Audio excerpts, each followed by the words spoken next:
साईंपन की सतनाम। तो आज जिस पे मालिक की कृपा हो केवल वही ये ज्ञान समझ सकते हैं, ये सबके बस की बात नहीं है। इसीलिए कबीर साहब बार बार समझाते हैं कि लाखन में कोई समझ न पाई है और कोटि मध्य जानेंगे, कहे कबीर सुनो भाई साधो, हमें बिरले हंस पहचानेंगे। कि अगर लाखों लोगों को ये सत्संग सुनाया जाए, उनको समझ में नहीं आएगा बताया क्या जा रहा है, क्योंकि ना इसमें किसी की जयकार लग रही है, ना कोई देवी देवताओं की कथा आ रही है, ना किसी भगवान की चर्चा आ रही है। ये कैसा सत्संग है? कोटि मध्य जानेंगे, करोड़ों लोगों के बीच में सत्संग रखा जाए तो कहते कहे कबीर सुनो भाई साधो, हमें बिरले हंस पहचानेंगे। उन करोड़ों में से कोई बिरले होंगे जो हमारी बात को समझेंगे, जो इस गुप्त ज्ञान को, इस मूल ज्ञान को समझेंगे। बाकी किसी के बस की बात नहीं। तो आज उसी मूल ज्ञान को, उसी गुप्त ज्ञान को आपके सामने रखा जाएगा और मालिक से अरदास करेंगे कि आपको एक एक बात समझ में आए, ताकि आपका जन्म सफल हो पाए, जन्म मरण से ये बंधन जो आपका बंधा हुआ है ये टूट जाए और आप सदा सदा के लिए मुक्त हो जाए। इसी अरदास के साथ आज का सत्संग शुरू करेंगे। एक जयकारा लगाएंगे मालिक के नाम पे, फिर सत्संग स्टार्ट करेंगे। बोलिए परमपिता परमात्मा की, सदगुरु बंदी छोड़ कबीर साहेब की, सभी संतों की, सभी भक्तों की, आज के आनंद की, सत्संग कराने वालों की, इनके माता पिता की, गांव नगर बस्ती की, आज के आनंद की, सकल हंस को बंदगी साहेब बंदगी सपना। तो कबीर साहब हम सबका भला चाहते हैं, एक भी ऐसा नहीं है जिसके बारे में वो बुरा सोचते हो, जबकि उनके साथ दुनिया ने क्या किया। अगर आप उनकी जीवनी पढ़ेंगे तो आपको हैरानी होगी कि केवल कबीर साहब के साथ ही नहीं, अन्य संतों के साथ भी इस दुनिया में इन जगत वालों ने क्या किया। मीराबाई जैसी को जहर पिला दिया, सुकरात को जहर पिला दिया, किसी की गर्दन काट दी, किसी को आग लगा दी, किसी को क्रूस पे चढ़ा दिया। यही सब करती आई है दुनिया। और कारण क्या है, क्यों किया इसके साथ ऐसा? क्योंकि ये सत्य बताते थे। ये तुम्हारे जीवन में जो भी झूठ है उसको छुड़वाते थे, और जो तुम्हारे जीवन में सत्य है, जिसकी तुम्हें जरूरत है, उसके बारे में बताते थे। लेकिन ये बात लोगों को हजम नहीं होती थी। क्यों? जिसकी दुकान ही झूठ पे टिकी है वो कभी सच्चाई को हजम नहीं कर सकता। क्यों? क्योंकि उसकी दुकान ही खत्म हो जाएगी। जिसकी दुकान झूठ पाखंड पे टिकी है, अगर कोई सत्य का प्रेमी आके सत्य समझाने लग जाए तो वो इंसान उसे अपना सबसे बड़ा दुश्मन मानने लग जाता है। कारण क्या है?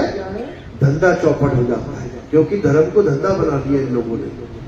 तो कबीर साहब ने, मीराबाई ने, रविदास जी ने, संत तुकाराम जी ने, दादू जी ने, पलटू जी ने, भीका जी ने, दसों पातशाहियों ने इस असत्य को जब खत्म करना चाहा सत्य के द्वारा, तो लोग उनके दुश्मन बन गए। कबीर साहब को 52 बार मारने की कोशिश की गई, लेकिन वो विदेही पुरुष थे, उनका बाल बांका नहीं हो पाया। बाकियों को गर्दनें काट दी गई, जहर दिया, मर गए, जला दिया गया, गरम गरम तवे पे बैठा दिया गया, चमड़ी पूरी सड़ गई, खत्म हो गए। लेकिन कबीर साहब का बाल बांका नहीं हुआ। क्यों? क्योंकि वो इस 5 तत्व की भौतिक काया के जीव नहीं थे। उनकी जो काया थी वो कैसी थी? वो तेज पुंज की काया थी, प्रकाश पुंज की काया थी। जैसे इंद्रधनुष होता है, हमें देखने में लगता है कि 7 रंग आसमान में है, लेकिन कोई कहे कि उनको जाके पकड़ लूं, गोली मार दूं, तलवार से काट दूं, आग से जला दूं इंद्रधनुष को, तो वो कुछ नहीं कर सकता उससे। इसी प्रकार कबीर साहब की जो काया थी वो माँ बाप के द्वारा पैदा होने वाली ये पंच भौतिक काया नहीं थी। वाणी भी आती है, संतों अविगत से चला आया, कोई मेरा भेद मरम ना पाया, ना हम लीना गर्भ बसेरा, बालक होए दिखलाया, संतो अविगत से चला आया। जब वो आए तो वो माँ बाप के मिलन के द्वारा नहीं आए, माँ के गर्भ में नहीं आए। नीरू और मीमा जो मुस्लिम जुलाहे थे, जब वो जा रहे थे तो रास्ते में एक तालाब पड़ा। उस तालाब में कमल के फूल के ऊपर एक बच्चा लेटा मिला, तो उन दोनों ने उस बच्चे को अपना बच्चा बना के घर में रख लिया। वो नीरू नीमा कबीर साहब के मुंह बोले माता पिता थे, सगे माता पिता नहीं थे। तो नीरू नीमा के घर में कबीर साहब ऐसे नहीं आए जैसे बाकी बालक आते हैं अपने घर में माँ बाप के द्वारा। और ना ही जब वो इस दुनिया से गए तो शरीर छोड़ के गए, जैसे बाकी संत या कोई भगत शरीर छोड़ के चला जाता है। कबीर साहब जब गए तो मगहर में गए, बैठे काशी में थे, लेकिन जब पता लगा कि अब शरीर छोड़ना है, लीला समाप्त हो गई है, तो मगहर की तरफ चल पड़े। क्यों? कारण क्या था?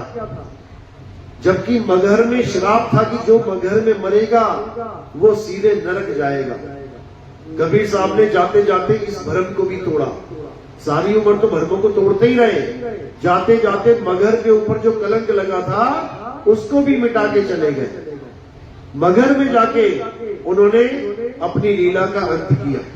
तो जब वो शरीर छोड़ रहे थे, कहने का मतलब गुप्त हो रहे थे, वहां पर उनके शिष्य राजा बघेल और बिजली खान पठान हजारों के सैनिकों को लेके आ गए कि शरीर जैसे ही छोड़ेंगे गुरुजी, हम उनका शरीर अपने कब्जे में ले लेंगे।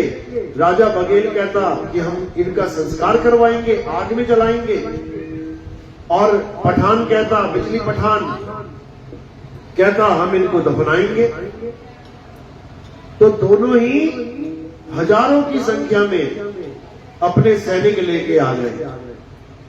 अब वहां पे जंग होने ही वाली थी समझो, क्योंकि दोनों अलग अलग धर्मों के।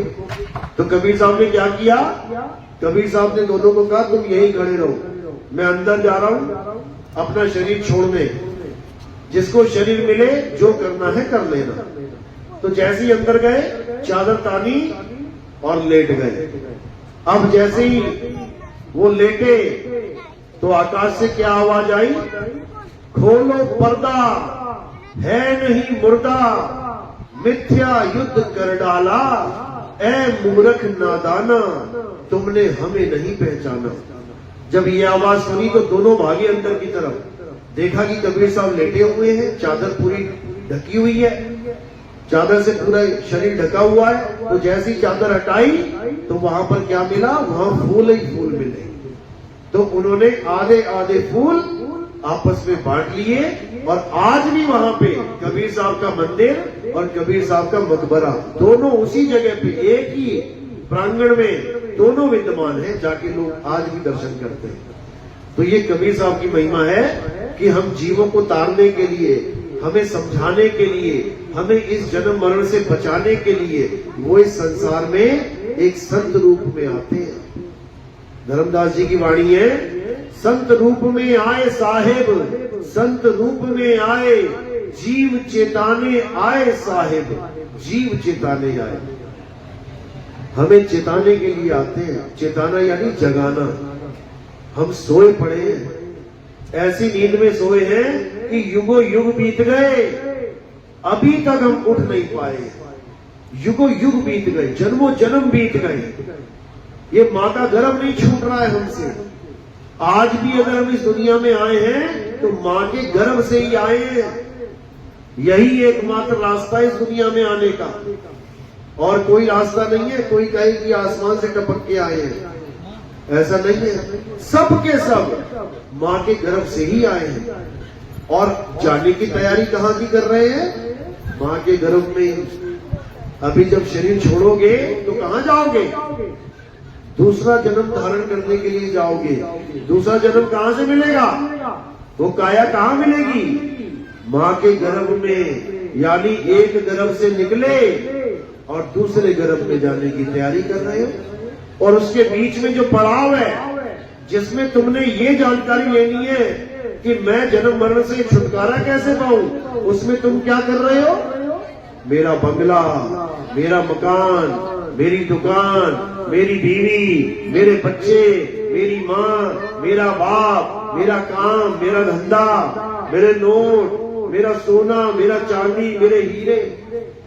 बस यही करते करते करते करते सारा सोना चांदी हीरे जवाहरात मकान दुकान सब छोड़ के फिर गर्भ में चला गया। और जब फिर गर्भ में जाएगा तो वहां दिव्य दृष्टि फिर खुल जाएगी। गर्भ में जाके दिव्य दृष्टि खुल जाती है, यानी तुम्हें जन्मों जन्म के जितने भी तुम्हारे जन्म हो चुके हैं सब याद आ जाता है।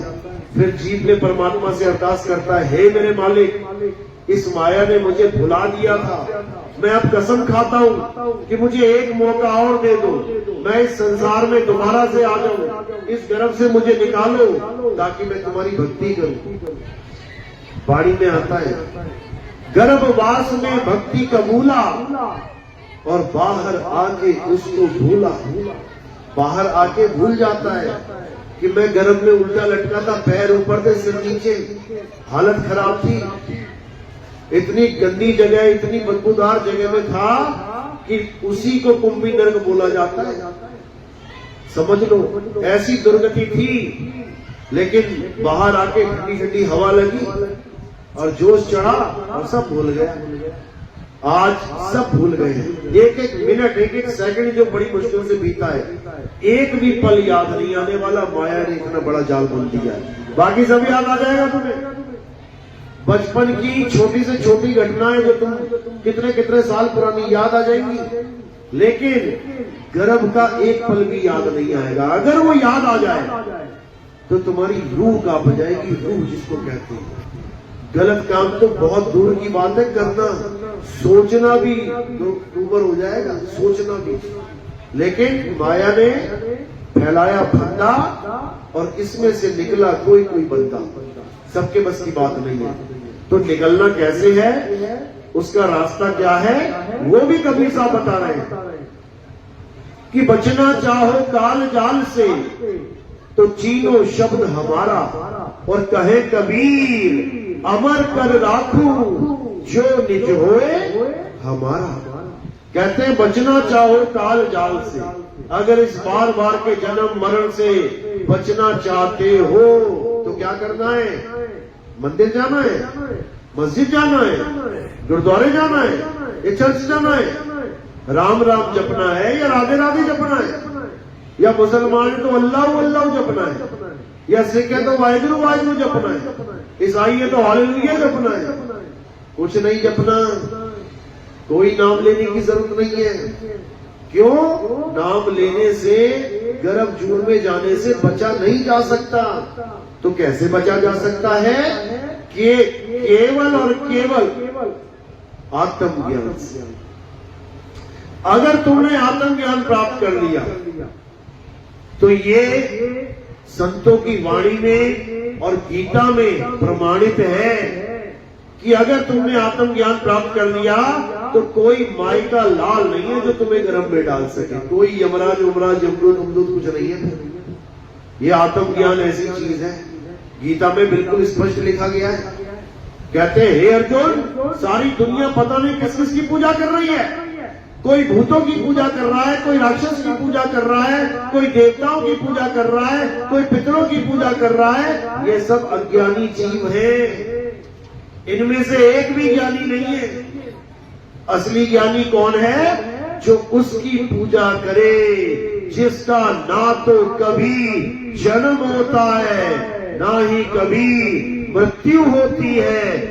उसकी पूजा करे जिसको शस्त्र खंडित नहीं कर सकता, जिसको अग्नि जला नहीं सकती, जिसको वायु सुखा नहीं सकती, जिसको जल भिगो नहीं सकता। कौन है वो? कौन है? आत्मदेव, आत्मा। ये आत्मा की बात चल रही है मेरे भाई। यहाँ पर उसकी पूजा नहीं करवाई जाएगी जिसके पैर में तीर लग गया और शरीर छूट गया। किसके पैर में तीर लगा था? कृष्ण जी के, जिसको शस्त्र ने अस्त्र ने छू लिया। वो पूजनीय नहीं है। पूजनीय कौन है? जिसको अस्त्र शस्त्र छू नहीं पाए। जिसको अग्नि जला ना पाए, जिसको वायु सुखा ना पाए, जिसको जल भिगो ना पाए, वो पूजनीय है। उसी आत्मा की महिमा गा रहे हैं कृष्ण जी। नैनम छिंदन्ति शस्त्राणि, नैनम दहति पावका, न चैनम क्लोदंतापे, न शोषति मारुता। इस आत्मा को कोई मारने में समर्थ नहीं है। इसलिए हे अर्जुन, केवल और केवल आत्मा की पूजा ही सनातन धर्म की पूजा है। अगर कोई सनातन धर्म में अपने आप को जानना चाहता है कि मैं सनातनी हूं या नहीं, तो केवल एक ही बात जाननी है, क्या तुम आत्मा की पूजा करते हो? अगर तुम आत्मदेव की पूजा करते हो, अगर तुम आत्मदेव की शरण में हो, अगर तुम आत्मदेव को परमात्मा मानते हो, तब तो तुम सनातनी हो। और अगर तुम देवी देवताओं की पूजा करते हो, अगर तुम पत्थर की पूजा करते हो, अगर तुम मंदिर मस्जिद गुरुद्वारों में जाते हो, तो अभी तुम सनातनी नहीं हो। सनातनी कौन है? गुरु ग्रंथ सामने आता है, आत्मदेव पूजिए गुरु के सहज सुभाए। कि असली सनातनी कौन है? जो आत्म देव की पूजा करे। लेकिन आत्म देव का भेद ही नहीं पता किसी को। आत्मा के बारे में किसी को ABCD नहीं पता, बस नाम सुन लिया है, आत्मा आत्मा आत्मा आत्मा आत्मा। सबने नाम सुना है ना आत्मा का? हाथ खड़ा करो जरा, किस किसने सुना है आत्मा का नाम? बहुत अच्छी बात है, सबने सुना हुआ। जिसने हाथ नहीं खड़ा किया ना, उसने भी सुना हुआ है, पता है मुझे सब। आत्मा का नाम सबने सुना है, लेकिन क्या आपको पता है आत्मा के बारे में? सब अपनी अपनी आत्मा लेके आए हो, घर तो नहीं छूट गई किसी की, ऑटो रिक्शा में तो नहीं आएगी किसी की, वहीं चली गई हो कहीं और ही घूमने। यहाँ आए हो तो आत्मा लेके आए हो, पक्का है, यकीन है? एक बार हाथ लगा के चेक कर लो जरा, लगाओ जरा, टेस्ट कर लो। टेस्टर लगाते हैं ना, बल्ब में करंट है कि नहीं है, तार पता लग जाता है। तो क्या सबूत है कि आत्मा यहाँ है? आप हंस रहे हो, ये सबूत है। आपकी आंखें घूम रही हैं, सबूत है। आपके कान सुन रहे हैं, सबूत है। आपके हाथ पैर चल रहे हैं, तुम हिल रहे हो, सबूत है। अगर आत्मा यहाँ नहीं होती तो क्या होता? टेढ़ी पड़ी होती यहाँ पे और 4 लोग उठा के ले जा रहे होते। तो ये सबूत है कि आत्मा तुम्हारे पास है, लेकिन आत्मा का ज्ञान तुम्हारे पास नहीं तो बताओ तुम्हारी आत्मा कैसी है? तुम 6 फुट के हो तो आत्मा कितने फुट की है? 20 फुट की है, 2 फुट की? देखी कभी आत्मा कितने फुट की है? कभी नहीं देख पाओगे। आत्मा लंबी है, छोटी है, मोटी है, गोरी है, काली है, पीली है, सूखी है, लाल है, पीली है, गुलाबी है, गर्म है, ठंडी है, षटकोण है, त्रिकोण है, गोल है, कैसी है? कभी सोच भी नहीं सकते तुम। सोच भी तुम्हारी सोच से परे है आत्मा, इसीलिए इसको भावातीत, मनोतीत बोला जाता है। मन से परे है ये आत्मा, तुम सोच भी नहीं सकते कि आत्मा कैसी होती होगी। लेकिन सुना सबने है कि हाँ, आत्मा नाम की चीज होती है। तो गुरु जो होते हैं वो क्या करते हैं? इसी चीज का ज्ञान देते हैं तुम्हें। क्या नाम है इस ज्ञान का? आत्म ज्ञान। कबीर साहब समझा रहे हैं, जल में नींद प्यासी, मोहे देखते आवे हासी, आत्म ज्ञान बिना नर भटके, कभी काबा कभी काशी। यानी आत्म ज्ञान के बिना सब भटक रहे हैं। कहां भटक रहे हैं? जहां तुम्हें लगता है कि लोग पूजा करने जा रहे हैं, भक्ति करने जा रहे हैं। कहां जा रहे हैं? कभी काबा कभी काशी। कभी काबा की तरफ भाग रहे हैं, मुसलमान भाई काबा की तरफ दौड़ते और हिंदू भाई काशी की तरफ दौड़ते। सोचते हैं हमें वहां अल्लाह मिल जाएगा, वो सोचते हैं हमें वहां भगवान मिल जाएगा। जबकि अल्लाह भगवान गॉड वाहिगुरु खुदा है कहां? वो तुम्हारी आत्मा में बसा हुआ है। कैसे आत्मा में बसा हुआ है? जैसे तिल के दाने में तेल बसा हुआ है। यहाँ पे तिल का दाना पड़ा है और तेल को ढूंढने के लिए गली नंबर 4, गली नंबर 5, गली नंबर 6 में घूमता रहे तो सुबह से शाम, शाम से रात, रात से पूरा जन्म बीत जाएगा ढूंढते ढूंढते। तो कहां ढूंढे? अपने ही अंदर, तब मिल जाएगा। इसी प्रकार हमारा परमात्मा कहाँ रहता है? हमारी आत्मा में रहता है। और ढूंढेगा कौन उसे? जीव ढूंढेगा, आत्मा में ढूंढेगा वो। तो साहिब समझा रहे हैं, ज्यों तिल माही तेल है और ज्यों चकमक में आग, तेरा साईं तुझ में है, जाग सके तो जाग। अगर अपने साईं को ढूंढना चाहता है तो जाग जा, वो तेरे अंदर विद्यमान है। कैसे? जैसे दूध में घी छुपा हुआ है, ऐसे तेरा परमात्मा तुझ में छुपा हुआ है, लेकिन तुझे आवाज नहीं हो रहा है, तुझे पता ही नहीं लग रहा मेरा मालिक कहाँ है, इसलिए बाहर भटकता जा रहा है।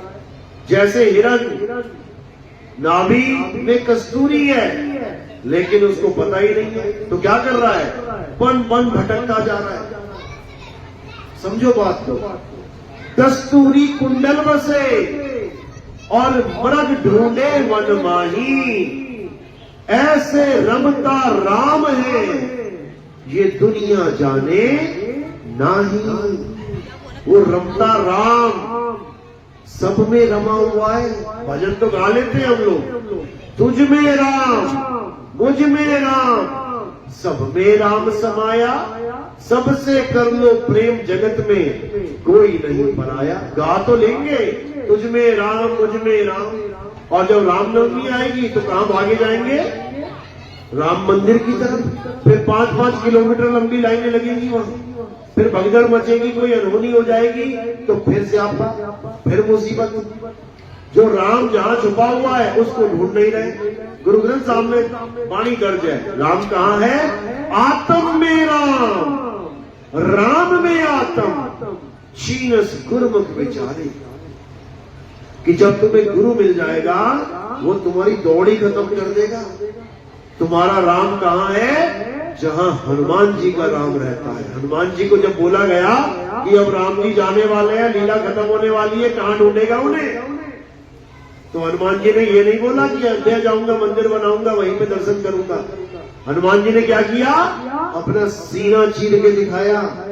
तो हनुमान जी का राम कहां था? उसी के अंदर विराजमान है। इसी प्रकार तुम्हारा राम भी तुम्हारे अंदर विराजमान है। बस कमी किस बात की है? तुम्हारे जीवन में कोई आत्मज्ञानी गुरु नहीं। बस इतनी सी बात है। जैसे ही तुम्हारे जीवन में आत्मज्ञानी गुरु आ गया, अब तुम्हारा राम तुमसे ज्यादा दूर नहीं रह सकता, बिल्कुल पास हो जाएगा, बिल्कुल पास। तो क्या करना है? अब राम राम जपना नहीं है, अब राम को पाना है। अब राम राम जपना नहीं, राम को ध्याना है, राम को ढूंढना है।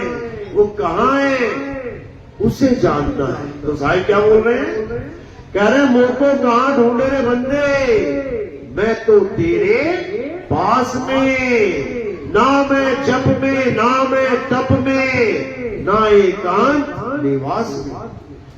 कि कोई कहे मैं जप करके परमात्मा को पालूंगा। आजकल दुनिया भर के गुरु बन बैठे। कितना आसान काम हो गया गुरु बनना। पहले गुरु ढूंढना होता था तो देखो जीवनियां पढ़ के बचपन में घर बार छोड़ के लोग गुरु ढूंढने जंगल जाते थे, कहीं सुनसान एरिया में जाते थे कि क्योंकि दुनियादारी से गुरु लोग दूर हो जाते थे। तब जाके कहीं 15-20 साल धक्के खाने के बाद तब कहीं किसी को गुरु मिलता था। आज 15 मकान छोड़ के गुरु जी बैठा हुआ है। 15 मकान छोड़ के तुम्हें कोई ना कोई ज्ञान देने वाला गुरु जी बैठा हुआ है। इतना आसान हो गया है गुरु बनना। क्यों? लोगों को समझ में आ गया है कि गुरु बनना भी एक प्रोफेशन है, कमाई का साधन है। तुम सारी उम्र में इतने पैसे नहीं कमा पाओगे जितना एक गुरु एक साल में कमा लेता है। ये धंधा बन चुका है भगवान के नाम पे, और कितना आसान धंधा है। बस क्या करना है, कोई भी आ जाए उससे पूछ लो, बेटा किसकी पूजा करना चाहते हो? बेटा बोलेगा राम जी की। बेटा राम राम जप ले। तू किसकी पूजा करना चाहता है? मैं कृष्ण जी की। बेटा हरे कृष्णा जप ले। तुम बेटा किसकी पूजा करना चाहते हो? मैं राधा जी की। अरे राधे राधे जप ले। कितना आसान हो गया, कितना आसान हो गया गुरु बनना। गुरु का मतलब ये नहीं होता कि कोई आया मुझे भगवान का नाम दे दिया हो गया गुरु। गुरु का मतलब होता है गु कहिए अंधकार, रू कहिए प्रकाश। जब तुम्हारे जीवन में अज्ञान रूपी अंधकार छा जाए तब गुरु एंट्री करता है तुम्हारे जीवन में। तो क्या करेगा वो? गु रूपी अंधकार को खत्म करके रू रूपी प्रकाश तुम्हारे जीवन में जगा देगा। वो कोई मंत्र फंतर जंतर नहीं देगा कि मंत्र जप लो। वो सारे मंत्र छुड़वा देगा, हटाओ इसको। और क्या करेगा? तुम्हें आत्म ज्ञान देगा, तुम्हें तुम्हारी आत्मा का ज्ञान देगा। जिस आत्मा की वजह से तुम्हारे मुंह से राम राम राम, राधे राधे, अल्लाह अकबर, वाहे गुरु, सत श्री अकाल, हालेलुया, यहोवा, ये सारे नाम निकल रहे हैं। किसकी वजह से? आत्मा की वजह से। जैसे ही आत्मा ने शरीर को छोड़ दिया, अब बोल के दिखाओ जरा नाम। तुम भगवान का नाम भी नहीं ले सकते बिना आत्मा के। समझ लो, कोई तुम्हारे सिर पे लाठी मारे, तुम हिंदू हो तो बोलने लग जाओ राम राम राम राम राम राम, क्या होगा? लाठी सिर पे पड़ेगी, सिर खुल जाएगा। तुम मुसलमान हो, कोई लाठी मारे तुम्हें, तुम कहो अल्लाह अकबर अल्लाह अकबर अल्लाह अकबर, क्या होगा? लाठी सिर पे पड़ेगी, सिर खुल जाएगा। तुम सिख हो, तुम्हारे सिर पे कोई लाठी मारे, तुम कहो वाहिगुरु वाहिगुरु वाहिगुरु वाहिगुरु वाहिगुरु, लाठी सिर पे पड़ेगी, सिर खुल जाएगा। वही हाल ईसाई का होगा, सिर खुल जाएगा। कोई भगवान का नाम, परमात्मा का नाम नहीं बचा पाया। कौन बचाएगा? कोई तुम्हारे सिर पे लाठी मारे तो देखना कौन बचाता है। ऑटोमेटिकली अपने आप तुम्हारा ये हाथ तुम्हारे सिर और लाठी के बीच में आ जाएगा, ऑटोमेटिकली। कभी देख लेना, कोई टीचर बच्चों को झापड़ मारेगा ना, बच्चा एकदम हाथ रख लेगा। करके देख लेना, प्रैक्टिकल है बिल्कुल। किसी बच्चे को मारने की कोशिश करना गाल पे, एकदम हाथ आ जाएगा बीच में। ये कैसे आया हाथ? ये राम जी ने भेजा या श्याम जी ने, हनुमान जी ने भेजा? किसने भेजा? आत्मदेव ने। ये आत्मा की वजह से आया, तुम्हारा सिर बचाने के लिए। समझ लो, ये इतनी बड़ी कृपा है आत्मा की। अभी तुम गली में जा रहे हो, एकदम बड़ा सा कुत्ता आ गया भागता हुआ तुम्हारे पीछे, कौन भगाएगा इस शरीर को? राम जी की, श्याम जी की, हनुमान जी? कौन भगाएगा? आत्मा दौड़ाएगी, भाग जल्दी, और तुम पूरा जोर लगा दोगे आत्मा से ताकत लेकर। तो ये आत्मा ही है जो पल पल तुम्हारी रक्षा कर रही है, लेकिन तुम्हारे कर्मों के अनुसार, क्योंकि कर्म भी भुगतने हैं भाई। ऐसा नहीं है कि हर जगह तुम्हारी रक्षा ही करेगी। जिसको, जिस आत्मा को तुमने दुखी किया है उसका श्राप भी तो लगेगा तुम्हें। विष्णु जी ने नारद जी को दुखी किया तो श्राप खाना पड़ा उस आत्मा से। नारद जी की आत्मा क्या बोली? हे विष्णु जी, जैसे तूने मुझे एक स्त्री के लिए तड़पाया है, तू भी तड़पेगा। राम जी बन के आना पड़ गया। ये सारे अवतार श्राप खाए अवतार हैं, श्रापित अवतार हैं। राम जी बन के आए, मर्यादा पुरुषोत्तम, अच्छा खासा सब कुछ चल रहा था, उठा के वाली को तीर मार दिया। बताओ, मर्यादा भंग कर दी। मरते मरते बाली ने श्राप दे दिया, हे राम, जैसे तूने मुझे धोखे से मारा है, बनता तो तुम मर्यादा पुरुषोत्तम हो, तुमने क्षत्रिय मर्यादा भंग करी है। जैसे तुमने मुझे तीर मारा है, ऐसे ही मैं भी तुम्हें तीर मारूंगा। ले लो, ये भी श्रापित भगवान है भैया। जितने भी भगवान आ रहे हैं सब श्रापित ही मिल रहे हैं। लेकिन एक ऐसा भगवान है जिसको श्राप लग ही नहीं सकता।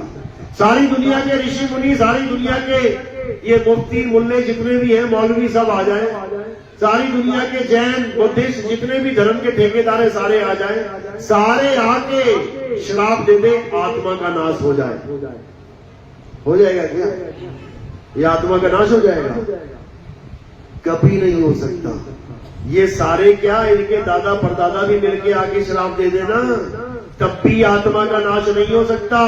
तो सबसे बड़ा देव कौन है? जिसको कोई श्राप नहीं लग सकता, वो है देवों का देव महादेव, आत्मदेव। समझो।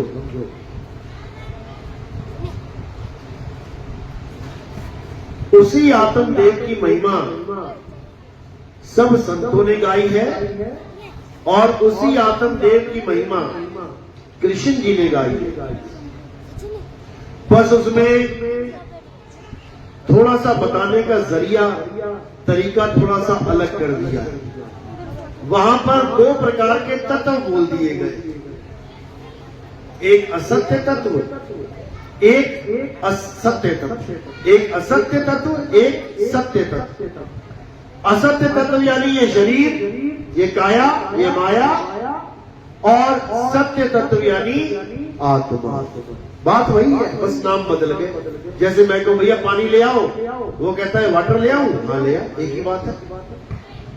इसी प्रकार आत्मा कह लो या सत्य तत्व कह लो, एक ही बात है। अध्याय 2 16वां श्लोक यही बता रहा है कि तत्वदर्शी संतों ने इस दुनिया में दो प्रकार के तत्वों की व्याख्या करी है। एक असत्य तत्व यानी ये शरीर काया माया जिसमें तीर लग जाएगा, जिसमें आग लग जाएगी, जिसको पानी छू देगा, जिसको कुछ भी हो जाएगा, एक तो वो तत्व, और एक आत्मा जिसको कुछ नहीं होगा। तुम हजारों तोप चला दो, हजारों गोलियां चला दो, परमाणु बम चला दो, इस आत्मा का बाल बांका नहीं हो सकता। इसको सत्य तत्व बोला गया है। और गीता में यही समझाया गया है कि अगर हे अर्जुन, अगर तुम्हें सत्य की प्राप्ति करनी है यानी आत्मा का ज्ञान प्राप्त करना है, तो क्या करना है? अध्याय 4 34वां श्लोक क्या लिखा है वहां पे कि तुम ऐसे तत्वदर्शी संत की शरण में जाओ जो तुम्हें तत्व का ज्ञान करवा दे, नाम नहीं जपवाए कि तुम राधे राधे करने लग जाओ, तुम राम राम करने लग जाओ, तुम श्याम श्याम करने लग जाओ, मुसलमान है तो अल्लाह अल्लाह करने लग जाओ, या खुदा करने लग जाओ, मौला मौला जपने लग जाओ, ईसाई हो तो हालेलुया करने लग जाओ, यहोवा करने लग जाओ, सिख हो तो सतनाम वाहेगुरु करने लग जाओ। ये काम नहीं करवाता गुरु। तत्वदर्शी संत, देखो नाम में ही भेद छुपा है। तत्वदर्शी का मतलब क्या होता है? जैसे सूक्ष्मदर्शी, सूक्ष्मदर्शी का मतलब होता है माइक्रोस्कोप। जब 10वीं 11वीं 12वीं में आता है बच्चा और विज्ञान का प्रैक्टिकल करता है तो उसको एक माइक्रोस्कोप दिया जाता है, उसमें स्लाइड्स लगाई जाती है, उसमें ब्लड टेस्ट हो जाता है, उसमें हीमोग्लोबिन, बहुत से टेस्ट हो जाते हैं, तुम्हारी खाल का भी टेस्ट हो जाएगा, उसमें प्याज के छिलके का भी टेस्ट होता है, उसमें सेल वॉल्स दिखाई जाती है, यानी वो चीजें दिखाई जाएंगी जो तुम्हें अपनी नंगी आंखों से नहीं दिखेंगी। वो क्या है? माइक्रोस्कोप, यानी माइक्रो ऑर्गेनिज्म को देखने का एक जरिया, एक यंत्र। ये हो गया सूक्ष्मदर्शी। एक दूरदर्शी होता है, दूरदर्शी, उसका मतलब क्या होता है? टेलीस्कोप, यानी ग्रहों को देखने के लिए दूर की चीज को दिखाने वाला दूरदर्शी, छोटी चीज को बड़ा करके दिखाने वाला सूक्ष्मदर्शी, और तत्वों को दिखाने वाला तत्वदर्शी संत होता है। इन तीनों में नाम जपवाने वाला कोई भी नहीं है। समझ लो, नाम जपवाने वाला गुरु कभी तत्वदर्शी संत नहीं होता है। नाम जपाने वाला गुरु कौन होता है? जपी। तपस्या कराने वाला गुरु कौन होता है? तपी। घर बार छुड़वा के जंगल में भेज देने वाला गुरु कौन होता है? सन्यासी। इन तीनों से छुटकारा चाहिए हमें, लेकिन दुख के साथ कहना पड़ता है लोग इनको पकड़ के बैठे हैं। क्यों? क्योंकि आत्मा का कोई भेद ही समझ में नहीं आ रहा है, आत्मज्ञान का कोई सत्संग ही नहीं मिल रहा है। तो करे क्या, कुछ ना कुछ तो करना पड़ेगा, कुछ ना कुछ तो करना ही पड़ेगा। जब लाइट चली जाती है तो पंखा नहीं है तो क्या करेंगे? अरे भैया तू हाथ वाला ही ले आया यार, कुछ तो ला। हाथ वाला भी नहीं है, कोई फट्टा ही ले आ, वही कर लेता हूं। कुछ ना कुछ तो करना ही पड़ेगा, अब गर्मी में थोड़ी नहीं बैठना है। इसी प्रकार ये जीवात्मा जन्मों जन्मों से भटक रही है परमात्मा को पाने के लिए। तो आत्मज्ञानी नहीं मिला तो कुछ तो करना पड़ेगा। अरे तू जब भी आ जा भाई, तू कुछ नाम भी जपवा दे यार, कोई तब भी आ जाए, टांग पे खड़ा करवा दे, एक टांग पे खड़ा हो जाऊंगा, मन को तसल्ली हो जाएगी कि भक्ति करी है मैंने। भले परमात्मा ना मिले, कम से कम दिल को तसल्ली तो है कि मैंने ऐड कर दिया, मैंने वैक कर दिया। भले बाद में 84 में चला जाऊं, किसने देखा, कहने के लिए तो है ना मैं 2 साल तपस्या करके आया हूं। भले परमात्मा ना मिला हो, लेकिन टैग तो लग गया। इसी प्रकार ये जपी तपी सन्यासी सबके जीवन में आते हैं, ऐसा कोई नहीं होगा जिसके जीवन में ये नहीं आते। और अच्छी बात है अगर तुमने इनको गुरु धारण किया, अच्छी बात है। क्यों? अब बच्चा पैदा हुआ सीधे डॉक्टर थोड़ी बना दोगे, पहले LKG में ही जाएगा। A for apple, B for bat, C for cat, कहा से कबूतर, खा से खरगोश, गा से मलाई पड़ेगा। जब पढ़ के घर आएगा और सुनाएगा, मम्मी मैं पढ़ के आया, क्या पढ़ा बेटा आज? का से कबूतर, खा से खरगोश, गा जमला, मम्मी पूरी नहीं संभालेगी। लेकिन अगर वही बच्चा 20 साल बाद मम्मी में पढ़ के आ गया, वो बोले क्या पढ़ के आया बेटा? का से कबूतर, खा से खरगोश, रहेगी दूर बेटे को मेरे। अरे कैसा निकम्मा पैदा कर दिया मैंने, तू अभी तक यही अटका पड़ा है। बस इसी प्रकार ये जपी तपी सन्यासी हमारे जीवन में आते हैं। कोई कह रहा राधे राधे जप लो, कोई कह रहा राम राम जपो, कोई कह रहा लाला जपो, कोई कह रहा वाहिगुरु वाहिगुरु जपो। अच्छी बात है कि कुछ ना कुछ नाम ले रहे हो, लेकिन अगर सारी उम्र यही करते रहोगे तो परमात्मा मिलने वाला नहीं है।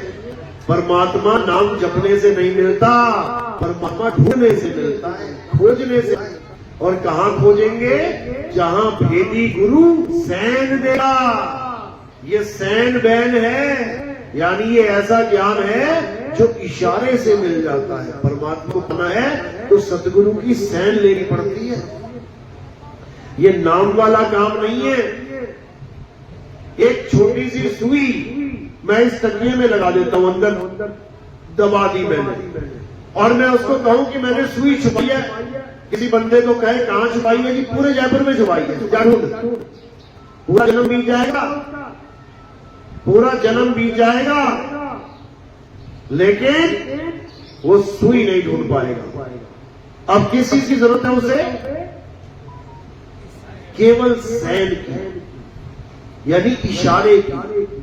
अगर उसे कोई भेदी गुरु मिल गया और उसने केवल इशारा कर दिया, ओ भाई कहां ढूंढ रहा है, बस इतना इशारा कर दिया कि ये है, यहां पे है, तो उसके दिमाग से सारा जयपुर आउट।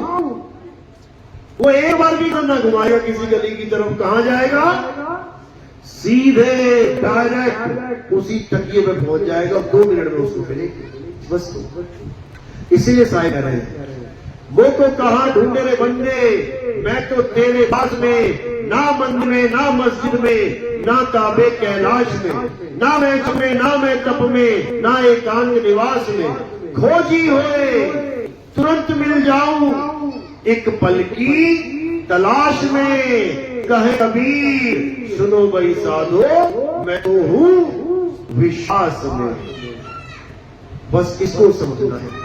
अगर ये वाणी तुम्हें समझ ली तो इस दुनिया में ऐसा कोई नहीं जो तुम्हें मूर्ख बना जाए। बिल्कुल सिंपल है। कह रहे मुझे कहां ढूंढ रहा है? भाई मैं तेरे पास में हूं। अब किसी भी गुरु के पास ना, तुम जी जो वस्तु पास में है मुझे उसका ज्ञान करवा। ये सुई बिल्कुल पास में है मेरे, लेकिन अगर आप बताओ ये यहां पे है तो फिर बहुत दूर है। साहिब का धरूर है जैसे पेड़ खजूर, और ज्ञानी जन के पास में अज्ञानी से दूर। तुमने अपने आंगन पेड़ लगा लिया खजूर का, 200 फुट हो गया, 200 फुट का पेड़ हो गया, करना तुम्हें आता नहीं तो होगा। घर में होता हुआ दूर है। जब चढ़ना ही नहीं आता तो कौन जाएगा ऊपर खजूर लेने? आंखों के सामने चली जाएगी तो घटन दुआल बैठे हुए। लेकिन अगर तुम्हें चढ़ना आता है फिर खजूर दूर नहीं है। तो कह रहे हैं साहिब का घर दूर है जैसे पेड़ खजूर, और ज्ञानी जन के पास में अज्ञानी से दूर। जिसको चढ़ने की विधि पता है वो आज नहीं तो कल चढ़ा ही जाएगा, और जिसको चढ़ना ही नहीं पता कैसे चढ़ना है वो कभी सपने में भी नहीं चढ़ पाएगा। तो ये गुरु के साथ लगा है कि हमने क्या करना है। तो क्या करना है? सारे नाम छोड़ देने। हिंदू है तो राम राम जपना छोड़ दे, मुस्लिम है तो अल्लाह अल्लाह जपना छोड़ दे, सिख है तो वाहिगुरु वाहिगुरु रटना छोड़ दे, ईसाई है तो गॉड गॉड रटना छोड़ दे। क्या करे? हिंदू है तो राम को ढूंढे, मुस्लिम है तो अल्लाह को ढूंढे, सिख है तो वाहिगुरु को ढूंढे, ईसाई है तो गॉड को ढूंढे। और वो है कहां? मैं तुम्हें पास में, बस तुम्हारे पास जो वस्तु है उसके बारे में बताने वाला तू मिल जाए, तुम्हारा काम बन जाएगा। ये परिवर्तन करने की जरूरत नहीं है। आजकल होड़ लगी पड़ी है, हिंदुओं को मुसलमान बना लो, हिंदुओं को ईसाई बना लो। अरे भाई जाने दो, हिंदुओं को हिंदू ही रहने दो, मुसलमान को मुसलमान रहने दो, सिख को सिख रहने दो, ईसाई को ईसाई रहने दो। जो तुम्हें ज्ञान देना है दे दो। एक हॉस्पिटल खुलता है, कोई बीमार है, अरे उसकी बीमारी काटनी है कि धर्म बदलाने उसके। यहाँ इलाज तब होगा जब तुम अपना नाम राम सिंह से रमुद्दीन चौधरी रखोगे। चौधरी तो नहीं लगेगा, खाम बैठेगा। तो ऐसे नहीं बनेगी बात भाई, समझ लो। हॉस्पिटल खुला है, सबके लिए खुला है। मुसलमान को मुसलमान रहने दो, ईसाई को ईसाई रहने दो, हिंदू को हिंदू रहने दो। इलाज करो तुम्हारे पास है तो, और नहीं है तो फिर दबाओ यहां से। तुम्ही लोग की वजह से सारे झगड़े हो रहे हैं, समझ लो। पहले बहला फुसला के हिंदू को मुसलमान बना देते हैं, फिर कोई आता है वो घर वापसी करवा देता है दोबारा। वो घर वापसी ऐसे नहीं होती कि मुसलमान से हिंदू बन गया घर वापसी हो जाएगी। घर वापसी का मतलब तो समझ लो। घर वापसी का मतलब होता है तुम अपने असली घर पहुंच जाओ। ये दुनिया तुम्हारा नकली घर है, इस घर से वापसी करवानी है। जहां से तुम आए हो तुम्हें वहां पहुंचाना है, उसको कहते हैं घर वापसी। ये धर्म वरम बदलने को धर्म वापसी नहीं, घर वापसी नहीं कहते। कबीर साहब समझा रहे हैं, आए हो तुम जहां से और जाना तुम्हें कहां है, इतना बस विचार लो, हो गया भजन, हो गई घर वापसी। लेकिन वो नहीं समझ में आती, ये टोपी और चोटी समझ में आती है। तो भाई इन चीजों से ऊपर उठना है। हम सब इंसान हैं, हम सब इंसानों में शरीरों में रहने वाली आत्मा है। हम हिंदू मुसलमान को बना दिए गए यहाँ पे, समझ लो। एक ऐसा समय था जब ना कोई हिंदू ना कोई मुसलमान, ना कोई सिख ना कोई ईसाई। एक ऐसा समय था, कैसा? कब? जब आदि मानव थे। जब आदि मानव थे जानवरों की तरह नंगे घूमते थे। आज भी घूम रहे हैं अफ्रीका में, देखो जाके यूट्यूब पे देख लेना, अफ्रीकन ट्राइबल लिख लेना, पता लग जाएगा तुम्हें। सारे नंगे घूम रहे हैं। उनसे पूछो क्या जाता है क्या पाता है, तेरी कुछ ना पता। कौन हिंदू कौन मुसलमान कौन सिख कोई सा, उनको इतना पता है सुबह उठे हैं तो भूख लगी है, बंदर मार के खाएंगे आज। बस यही काम है उनको। तीर कमान ये लगे रहते हैं, शिकारी बने हुए हैं। बिल्कुल आदि मानव, समझ लो। भाषा भी कोई क्रिएट नहीं है, ऐसे करते रहते हैं बस जैसे बंदर करता है। देख लेना यूट्यूब में आज भी है, अक्षर तक नहीं है उनके पास। इसी प्रकार हम लोग भी थे, हमारे पूर्वज भी नहीं थे, ऐसे ही थे। तो हमारे पूर्वजों ने सबसे पहले आग की खोज करी। कैसे खोज करी आग की? माचिस की फैक्ट्री में गए थे। कैसे आग की खोज करी? दो पत्थर टकराए और उसमें से चिंगारी निकली। चिंगारी निकली, आग देख ली उन्होंने। देख कर भी उसको नाम ना दे पाए कि इसको बोले क्या, क्योंकि अक्षर ही नहीं थे। धीरे धीरे समा बदला, बुद्धि विवेक जागृत होने लगी, धीरे धीरे अक्षरों की खोज शुरू हो गई, अक्षर खोजने शुरू हो गए। हिंदी के, पंजाबी के, उर्दू के, फारसी के, जिस क्षेत्र में जैसा आदि मानव था, जितनी बुद्धि लगा पाया उतने अक्षर खोजने शुरू कर दिए। हिंदुस्तानी आदि मानवों ने कितने अक्षर खोजे? 52 अक्षर। जब आप गिनोगे आ ई उ ऊ, का खा गा गा, चा चा, टा ठा, टा टा, ये सारे अक्षर जब गिनोगे ये 52 अक्षर होते हैं। और अंग्रेज आदि मानव जो थे अमेरिका में, कनाडा में, इंग्लैंड में, उन्होंने भी अक्षर खोजे, लेकिन हिंदी के, संस्कृत के नहीं खोजे। कौन से खोज लिए? अंग्रेजी के। तो कितने अक्षर खोजे? 26। हमसे आधे। हमारे आदि मानवों की बुद्धि कितनी चली? उनसे दोगुनी। मुंह से ही तो अक्षर निकलने हैं, मुंह से ही तो खोजने हैं।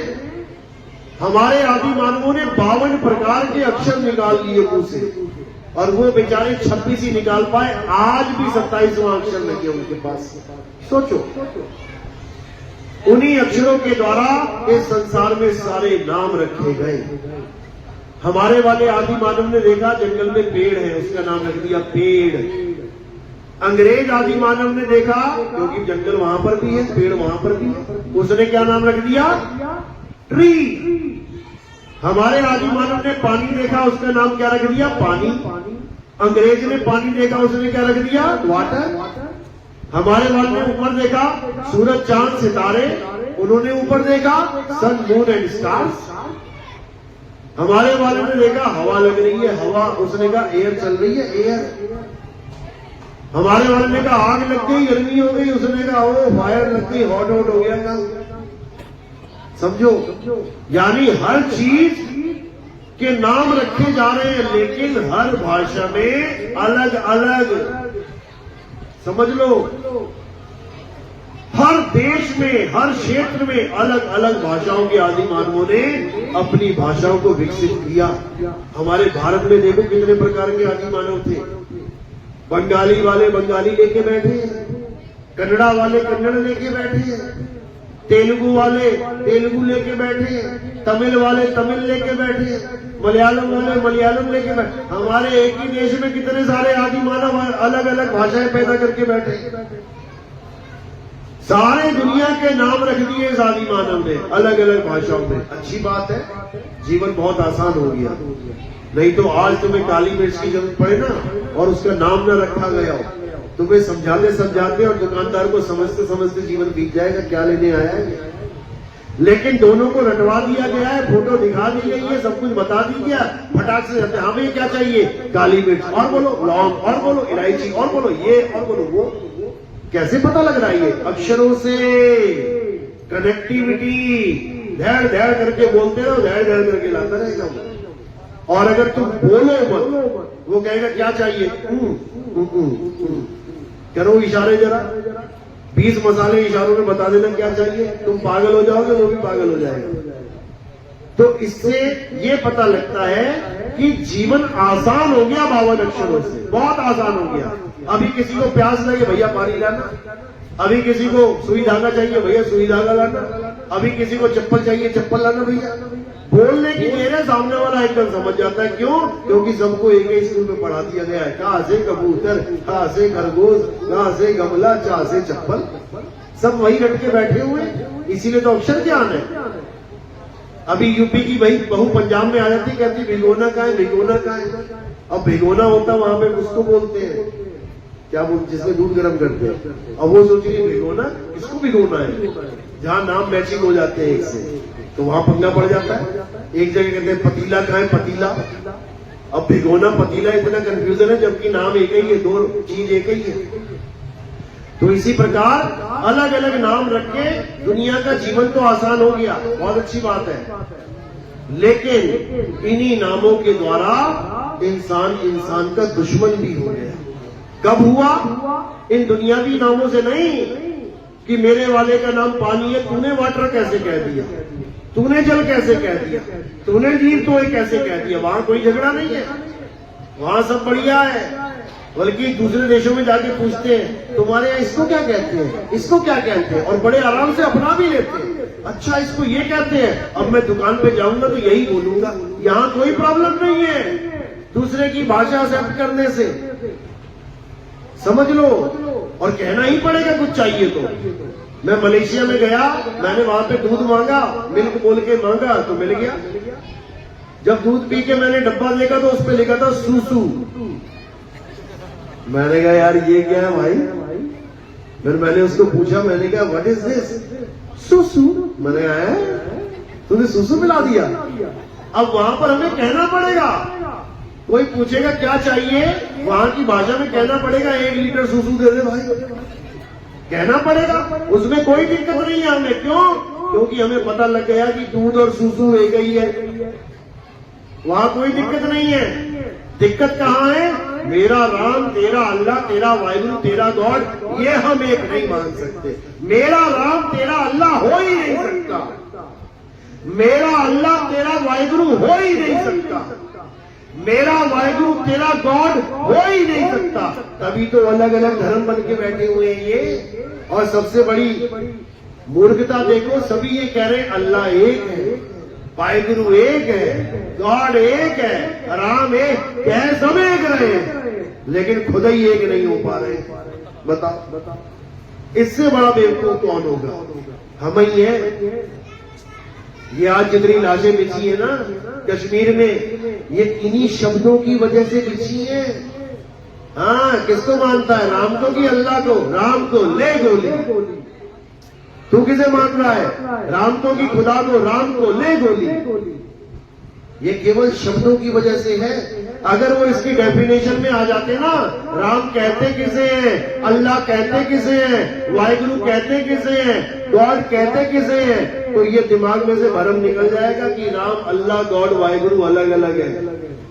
यानी तुम केवल शब्दों के चक्कर में एक दूसरे के जान के दुश्मन बन बैठे हो। समझ लो, अब क्या करना है? अब इन शब्दों के, अक्षरों के चक्कर में नहीं पड़ना है। अब किसको जानना है? अब सत्य को जानना है, क्योंकि सत्य ही राम है, सत्य ही खुदा है, सत्य ही गॉड है, और सत्य ही श्री अकाल है। कहते भी हैं राम नाम सत्य है। तो पहले सत्य तो बता दो होता क्या है। राम नाम तो बाद में देखेंगे, पहले सत्य बताओ होता क्या है। कहा भी रहे हैं ईश्वर सत्य है। अच्छा, सत्य होता क्या ये बता पहले, तब देखेंगे ईश्वर क्या चीज है, वो बाद की बात है। ईश्वर तो नाम रख दिया उसका, राम तो नाम रख दिया। सत्य बता क्या है जो गीता में बताया जा रहा है। इस दुनिया में 2 प्रकार के तत्व हैं, एक असत्य और एक सत्य है। पहले सत्य बता, तू जानता है सत्य के बारे में क्या है? अगर नहीं जानता तो ये राम, अल्लाह, वाहिगुरु, गॉड की दुकान बंद कर। फिर तुझे पता ही नहीं है कि राम है क्या, तुझे पता ही नहीं है अल्लाह है क्या, तुझे पता ही नहीं है गॉड है क्या। ये सारी मगजमारी बंद कर दे। या तो सत्य के बारे में जान ले। तो क्या कह रहे हैं? राम नाम सत्य है। देखो सत्य आ गया ना, ईश्वर सत्य है, आ गया ना सत्य। गॉड इज ट्रुथ, आ गया ना सत्य। ट्रुथ यानी सत्य, अंग्रेजी में ट्रुथ, हिंदी में सत्य। सत्य श्री अकाल, आ गया ना सत्य। अल्लाह अल हक, अल हक मतलब अल्लाह सत्य है, आ गया ना सत्य। अरे सारे धर्मों में तो भगवान का नाम, अल्लाह का नाम, वाहिगुरु का नाम सत्य बताया जा रहा है। तो तुम पहले सत्य को ही जान लो ना, सत्य क्या है। तो क्या समझा रहे हैं गीता में? हे अर्जुन, सत्य क्या है? जिसका ना तो कभी जन्म होता है, ना कभी मृत्यु होती है, वही सत्य है। जो कभी बदलता नहीं है वही सत्य है। जो सदा एक सा रहता है, अखंड रहता है, जो कभी खंडित नहीं होता, वो सत्य है। अब बताओ क्या सत्य है? ऐसी कौन सी चीज है जो जन्मती नहीं है, मरती नहीं है, कटती नहीं है, गलती नहीं है, जलती नहीं है? कभी खंडित नहीं होती, वो सत्य है। बताओ क्या है? आत्मा ही सत्य है।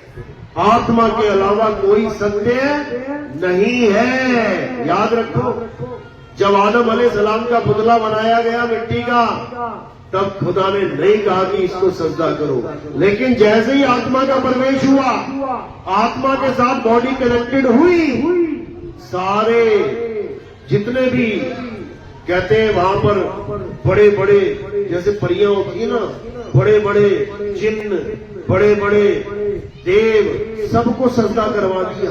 करो सजदा। आदम का सजदा करवा, यानी इंसान का सजदा करवाया गया। क्यों करवाया गया? क्योंकि ये इंसान जन्म ही एक ऐसा जन्म है जो सत्य और असत्य का निर्णय कर सकता है। समझ लो, गाय को कहोगे ना, गाय माता, दो प्रकार के तत्व है, एक सत्य एक असत्य, तुझे क्या चाहिए? वो क्या कहेगी? घास। समझ लो, वो ना कहेगी मुझे सत्य दे दे, वो कहेगी घास दे, इधर पेट खाली पड़ा तो सत्य सत्य को रो रहा है। समझ लो, केवल इंसान है जो इस बात को सुन भी सकता है, सुन के समझ भी सकता है, समझ के अपना भी सकता है और अपना के प्राप्त भी कर सकता है। इसीलिए मनुष्य जन्म दुर्लभ बोला गया है। मानुष जन्म अनमोल है और मिले न बारंबार, तरवर जो पत्ता गिरे पौड़ न लागे डार। मानुष जन्म कोई अनमोल क्यों बोला गया है, जबकि कुत्ते भी ऑडी में घूम रहे हैं? ये क्यों नहीं बोला कुत्ता जन्म अनमोल है, ऑडी मिले ना बारंबार? ऑडी में घूमते कुत्ते भी। तुम ऐसा शैम्पू नहीं लगाते होगे जैसा वो लगाता है, तुम ऐसा खाना नहीं खाते होगे जैसा वो खाता है, लेकिन फिर भी मनुष्य जन्म को अनमोल बोला है। चाहे झोपड़ी में क्यों ना बैठा, चाहे कोड़ी क्यों ना हो, उसको भी अनमोल बोला गया है।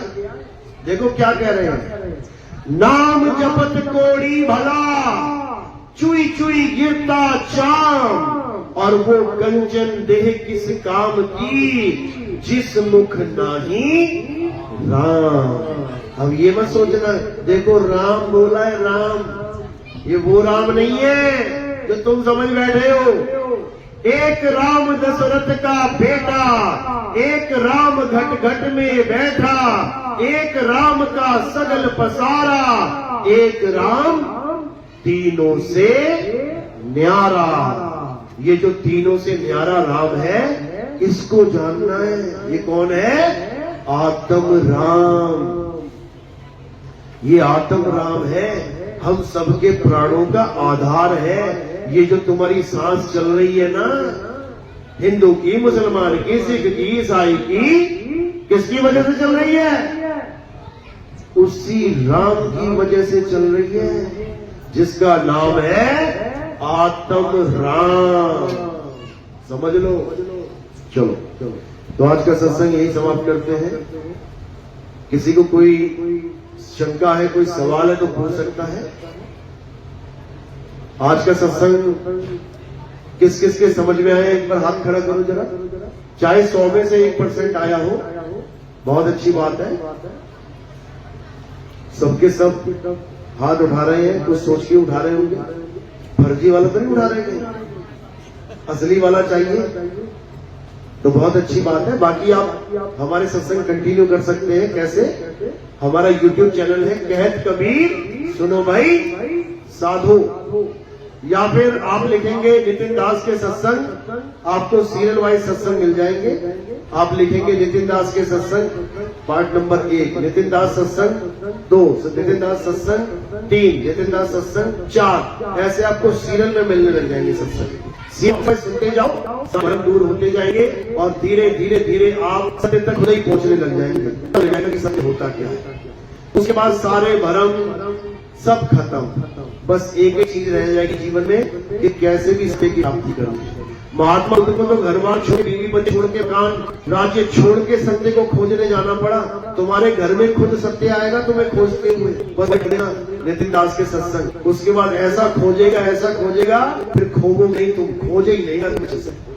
तो ये सब तब होगा जब अच्छे से कुछ तो आकर सब ये समाप्त करते हैं। बोलिए परम पिता परमात्मा की, सदगुरु किशोर साहेब की, सभी संतों की, सभी भक्तों की, आज के आनंद की, सरहद बंदगी साहेब बंदगी सतना जैसा।